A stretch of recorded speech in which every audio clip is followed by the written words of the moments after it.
Tokoh masyarakat Bujuk Agung Kecamatan Banjarmargo, angkat bicara mengenai pembakaran tebu di PT Bangun Nusa Indah Lampung.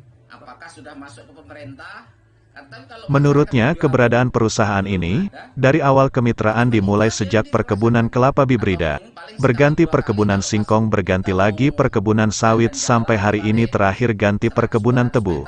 Rohadi mengatakan kepada media atas kehadiran PT Bangun Nusa Indah Lampung, masyarakat tidak pernah diuntungkan melainkan masyarakat selalu dirugikan. Diperparah jika musim kemarau, perusahaan ini jika sudah musim panen, semaunya sendiri mereka membakar tanpa berpikir tentang dampak lingkungan. Lantas keberadaan AMDAL dan lain sebagainya menjadi pertanyaan masyarakat. Sudah sejauh mana? Sudah adakah izin untuk tersebut? Akibat dari pembakaran itu, bukan hanya halaman rumah warga, bahkan sumur-sumur milik warga turut tercemari oleh adanya debu pembakaran tebu dari PT Bangun Nusa Indah Lampung. Rohadi berharap, untuk pembakaran tebu supaya ditiadakan cukup ditebang saja.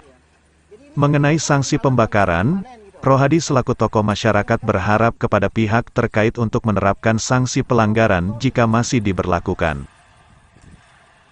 Diketahui dalam Undang-Undang Perkebunan, Nomor 18 Tahun 2004 pada Pasal 26 yang berbunyi, setiap orang yang dengan sengaja membuka atau mengolah lahan, dengan cara pembakaran yang berakibat terjadinya pencemaran dan kerusakan fungsi lingkungan hidup, sebagaimana dimaksud dalam Pasal 26, diancam dengan pidana penjara paling lama 10 tahun dan denda paling banyak 10 miliar.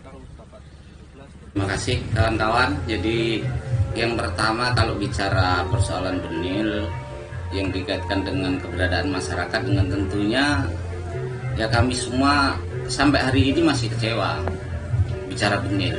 Karena apa? Kalau bicara benil ini sebenarnya panjang sejarahnya.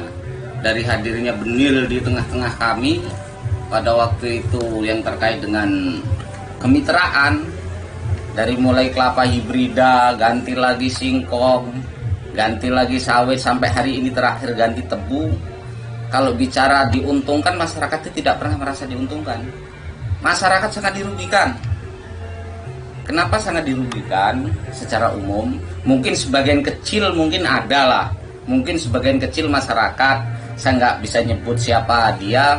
Mungkin sebagian kecil ada, mungkin yang juga mungkin dapat hasil dari sana. Tetapi kami secara umum bicara rugi-rugi. Apalagi hari ini dengan hadirnya tanaman tebu ini, kalau sudah musim kemarau, perusahaan ini kalau sudah musim tebang semuanya sendiri. Mereka bakar-bakar, mereka nggak berpikir tentang dampak lingkungan. Nah, pertanyaan kita itu apakah AMDAL segala macam itu sudah selesai, mereka itu dibuat apa enggak, kita juga sampai hari ini nggak ngerti kawan-kawan. Nah, kalau mau cek seperti itu bagaimana persisnya keberadaan benil tentang izin, perizinan segala macam, silahkan tanya di pemerintah kabupaten. Dalam hal ini Dinas Lingkungan Hidup kalau bicara izin dan segala macamnya itu kan, kalau bicara AMDAL. Karena polusinya sangat merugikan masyarakat. Kalau sudah musim bakar-membakar ini bukan lagi halaman kami, bahkan sampai masuk ke dalam rumah, bahkan masuk ke dalam sumur. Sumur-sumur gali masyarakat ini pasti kena debunya.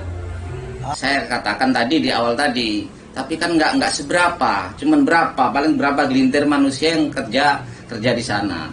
Kemudian kalau bicara perusahaan, kan biasanya perusahaan di lingkungan bergandengan dengan masyarakat atau kampung itu kan pasti ada yang disebut apa bahasa, kalau bahasa pemerintahnya apa CSR atau apa, itu kan kita nggak ngerti. Kalau masyarakat kita ini paling setahun sekali, kalau lebaran ya, kalau lebaran Kampung Bujuk Agung ini yang terdiri dari kurang lebih 1117 kakak, paling dapat bingkisan ya, dapat bingkisan itu paling 150 sampai 200.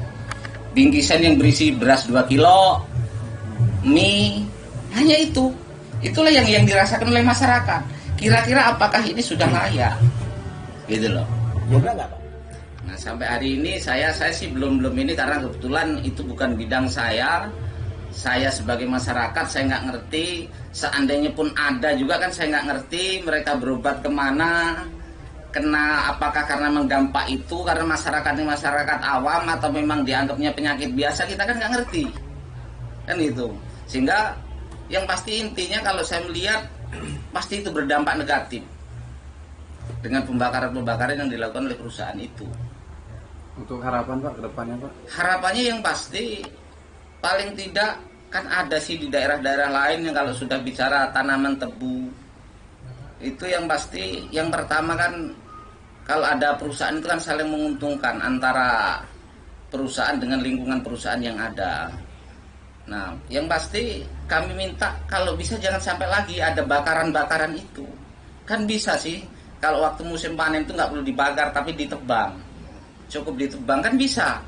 Kenapa harus dibakar? Kan gitu. Nah, kami ini selalu dapat apa? Dapat negatifnya masyarakat.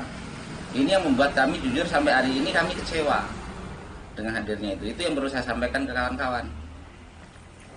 Tanyakan yang punya kapasitas itu pasti dalam hal ini pemerintah. Silahkan tanya dengan pemerintah keberadaan perusahaan ini terkait dengan CSR.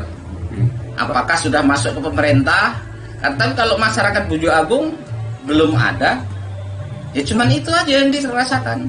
Atau mungkin paling sekali dua kali kalau pas kita mau dandan jalan paling 100-200 meter paling pinjam alatnya sehari dua hari paling hanya itu pun belum tentu setahun sekali. Saya nggak punya kapasitas untuk dia berlaku atau tidak. Kalau memang undang-undang itu ada, artinya kita hidup di Indonesia ini kan dasar kehidupan orang hidup, apalagi pemerintah dalam hal ini melaksanakan itu kan undang-undang harus dilaksanakan, ditegakkan dalam hal ini. Oleh karena itu silakan kalau bicara sanksi, nah kawan-kawan sudah sampaikan pasal undang-undangnya, silakan tanya kepada pemerintah. Nah kami berharap itu diberlakukan, itu dilakukan. Kami bisanya cuma minta supaya itu dilakukan, itu diterapkan, gitu. Ini harapan kami kepada pemerintah, kan gitu. Ya udah.